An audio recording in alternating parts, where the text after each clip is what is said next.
Now, let me show you intraoral photographs of this patient. And I would want you to type in the chat box that your answer, whether would you offer Invisalign as the first treatment option for this 60-year-old male patient. So let's see if we can get some answers for this. Yeah, it'll be helpful if you can share that with me.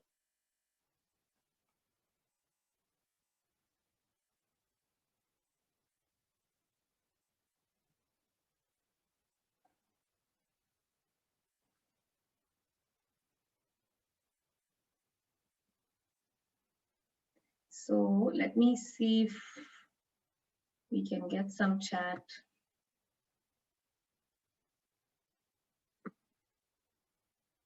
Okay, so for till now, we've got half of you saying yes and half of you saying no.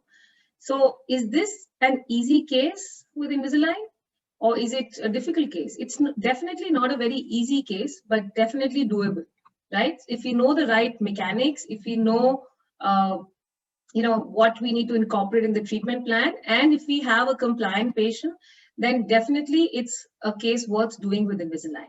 Now, what makes it difficult is that this is a 60-year-old patient, which means that the age is definitely way advanced, and so it would be a tough case with braces as well, right? But does not mean that we cannot achieve it. So this is a 60-year-old male patient. His chief complaint was that he said, my front teeth are very inwards and I just want to improve them. That's it. I'm not worried about, he wasn't worried about his bite. He didn't even know about a deep bite. But he had an almost 7 millimeter overbite. He had retroclination of the upper incisors. He had a class 2 diff to malocclusion, and he had a missing lower single premolar on one side. He had severe crowding, exaggerated curve of Spee. He did have generalized attrition. He had cervical abrasions, gingival recession, midlines were not coincident. He was a brachycephalic pattern. So again, tough to correct deep bites. And of course, we went for a comprehensive plan for this patient. Now, of course, these are his extraoral photographs. And when you look at the intraoral photographs, you can see the deep bite, the class 2 diff 2, the exaggerated curve of Spee, severe retroclination. Now, what is difficult to treat, when I saw this patient first, I said, your retroclination is very hard for me to get good torque with Invisalign. But, we're going to try. And he wasn't very keen on braces. And being at the age he was, and his main thing was, okay, just correct my front teeth. I was also worried about his bite. So I in fact, in such a patient, I used to initially tell them that, if I have trouble, opening your bite, I might put braces on the lower arch. And he was okay with that. So when we look at his X-ray, you can appreciate the amount of, the exaggerated curve of Spee and the hyper eruption of his upper and lower incisors. Now, the treatment plan for him was alignment. Some amount of IPR was planned in the upper because there was a Bolton discrepancy because of a missing lower premolar. Correction of the bite by leveling the curve of Spee, incisor intrusion and posterior extrusion, a combination of both. Proclination and torquing of the upper incisor. So what is more predictable is proclination rather than pure torquing. And we know that he would benefit from proclination. Trying to correct his midlines. Use of class 2 elastics to help with anchorage for class 2. As well as to help with posterior extrusion, expansion, and to finish with well-coordinated arches. Now we know he's a much older individual, and our treatment goal has to be different for each of our patients. For this patient, my treatment goal was to achieve an improvement in the overjet, a reduction in the overbite, relieve his crowding, eliminate his trauma from occlusion, and improve the visibility of his upper incisors so I could give him a better smile. Now that was the first ClinCheck that came in. And if you look at it, it looks like a good ClinCheck. There is intrusion. There's some power ridges here in the upper incisors. But if you see the amount of intrusion that's happening, there is intrusion, there is torquing, there is then retraction happening, which is simultaneous. Now, if you look at the lowers, there is flattening of the curve of Spee, but primarily by some intrusion of the upper incisors. If you again look at from the front, now there are no attachments here on the lateral incisors, and I'll tell you when we need to give attachments. There are power ridges on the front 4 incisors, and there's a lot of torquing involved in this case. The final overbite that you see is still about 4 millimeters at the end of treatment, which is still much more. Now, again, if you see from this view, if you look at just the upper arch, you'll see that there is simultaneous intrusion, torquing, and simultaneous movements are not always very predictable, especially when it is very severe and when you are doing it in a much older patient. Now, if you look at the curve of Spee leveling, this patient requires a lot of extrusion of the molars, but what's really happening is that his incisors and canine and premolars are getting intruded. One other thing is you don't want your posteriors to intrude, especially when you're trying to level your curve of Spee. Now, what are the changes I did? First of all, what I would also keep sharing with you in different cases is where would we want to modify our attachments in different ClinChecks. So one of the teeth which are the trickiest, which in fact off track the most easily, are the upper lateral incisors. So when do we want to change the attachment on the upper lateral incisor or place an attachment? Like in this patient, there were no attachments and there were only power ridges. So if there is no attachment present on an upper lateral incisor, you could think of putting in a horizontal rectangular beveled attachment if A, the tooth is rotated more than 10 degrees, if it is displaced palatally more than 2 millimeters, if it's a light plan, you only have 14 aligners and the tooth is even slightly out of position, or if the adjacent teeth needs significant alignment. Now, in this patient that we are looking at right now, he needed significant alignment of his upper central incisors, and there were no attachments on the lateral incisors. So we also decided to change that. Now, the other thing that we can look at is when you want to change attachments on lower premolars.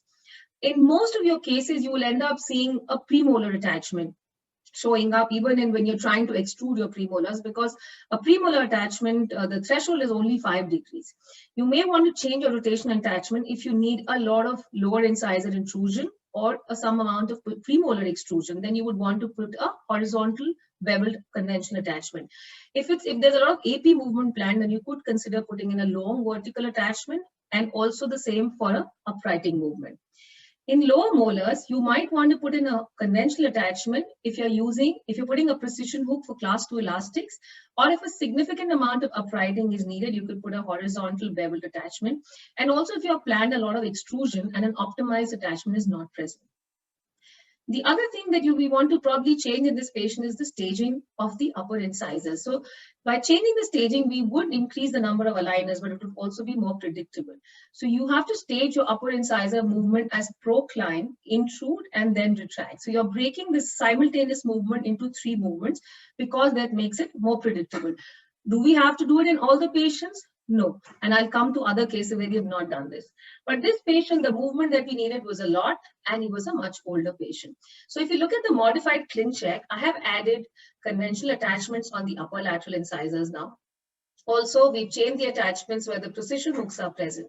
You can see the intrusion. Now, if I show you from the side, you'll be able to see that now we are doing staged movements. So when you look at the ClinCheck from the side, you can see now the lower curve of SPE leveling, there'll be a substantial amount of extrusion of the posteriors and a substantial amount of intrusion of the lower incisors.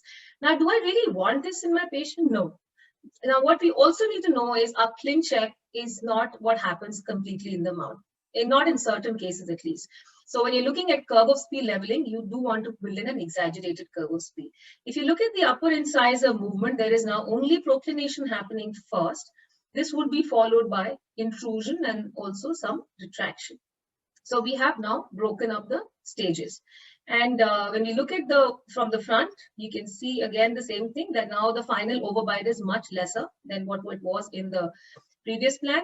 The contacts at the back are much harder. And we also place a canine bite ramp in the upper. Why? Why have we not put a precision bite ramp? Is because when you want a substantial amount of upper incisor intrusion, a canine bite ramp is what I felt was better. And again, when we look at the superimposition, we can see the amount of intrusion that is being built in the upper, and there is staged movement. Now, this was the final ClinCheck plan that we approved. The overbite reduction plan in this patient, originally it was 6.7, and we planned it to be finally at 0.6 millimeter. And as for most of my adult patients, I recommend a 10-day aligner change. But this patient was a very compliant patient, and he said, if I can do weekly, I don't mind trying it, and we can see how it goes. So we actually, for this patient and for most of his aligners, except for during the lockdown, he did weekly aligner changes, and we got very, very good tracking. Now, at aligner 40, we had finished with active aligners in the lower arch, which is when I did a review. He had a total of 61 aligners, but he had active about 40 in the lower arch. We saw that the bite had opened very predictably. If you see the stage of ClinCheck at stage 40, in fact, it's looking better in the mouth. But of course, what happened is, instead of continuing to 61, we decided to order for an extra set of aligners at that point. Now, why did we do that? I will show you. So this was what we planned. This was the original. This is what we planned. And at stage 40, this is where I had reached. So we had already achieved a slight amount of reverse curve of SPE. This is from the front what we were at, this is what we planned, and this is what we achieved. So we actually got, obviously not as much as intrusion as we planned, but if you look at what we actually got, the lower incisor actually moved below the level of the canines, and we wanted to correct this. So at stage 40, we did a new scan and we ordered for additional aligners. So at stage 40, the overbite had already reduced to 4.1 millimeter from 6 millimeters, from almost 7 millimeters. And now we decided to not finish with a very overcorrected overbite, because we were already getting good movement. So we decided to finish with a final overbite of 1.7 millimeter. Now at this stage, I also added a button cutout on the first molar. Why was that? Because we wanted to I wanted him to wear elastics like this. Now this would give a further vertical component as well, and help with some extrusion of these molars in closing the bite at the back. Now what we also need to know is, when you're correcting the curve of Spee, you cannot extrude all your posterior teeth together. It is not biomechanically possible, whether it's braces or Invisalign. So we have to do it in stages. So we extruded let's say the first molar, but we did not extrude the second molar. Now this is how he looked at the end of that set of aligners. And the bite had opened really well. What had not 100% tracked was the upper incisor proclination. Now, this is a difficult movement in such a case. So we decided to, so at this point, we also looked at the rotation of the upper incisors. So one other thing that doesn't track very well is when you have central incisors which have butterfly rotations like this. Now, we had planned to finish in an ideal position, but what we got was this. So it was not fully corrected, because now we know that butterfly rotation needs to be overcorrected. So in the next plan, this is what I did. I planned with a little overcorrection. So another case which I would show you, a similar case. So this was the original clinch head, just to show you a little troubleshooting, and this is where we got. And when we built in the overcorrection, this is where we got the actual good positioning of the or derotation of the incisors. So when you have butterfly incisors, you need to overcorrect them by at least 10 degrees. Now, this is the most recent photographs of this patient. This was progress. If we can see that now the incisors have proclined very well. And now we're only looking at some amount of settling of the posterior bite. The bite opening has maintained, and so is the curve of Spee. And the smile is looking much better, more visible, definitely a much more happier patient. These are his comparison photographs from before and after. The cant is corrected, the bite is open, the overjut has improved, there's no traumatic contacts left now, and the smile is much better. That is the progression of his bite opening. Now, what were my learnings? You know, with every case, we have to look back and see what went well and what would I change. So what went well in this patient, that the patient was very compliant with his aligners, with his elastics, and weekly aligner changes worked very well. The leveling of the curve of Spee was great. In fact, we got a little overcorrection. The cant correction was good. We did eventually get good amount of upper incisor proclination. What would I do differently? Now that we have G8, which is one of the things with G8 is bite opening, more predictable bite opening, I would probably not build in so much of an exaggeration in my curve of Spee. Because he's an older patient, I would still definitely build in some amount of exaggeration, but not this much. I would also, the other thing I would change is I would possibly start with precision bite ramps in the beginning and then switch to canine bite ramps when the overjet opens sufficiently, so that I would get efficient amount of lower incisor intrusion with that. And the other thing I would now do with G8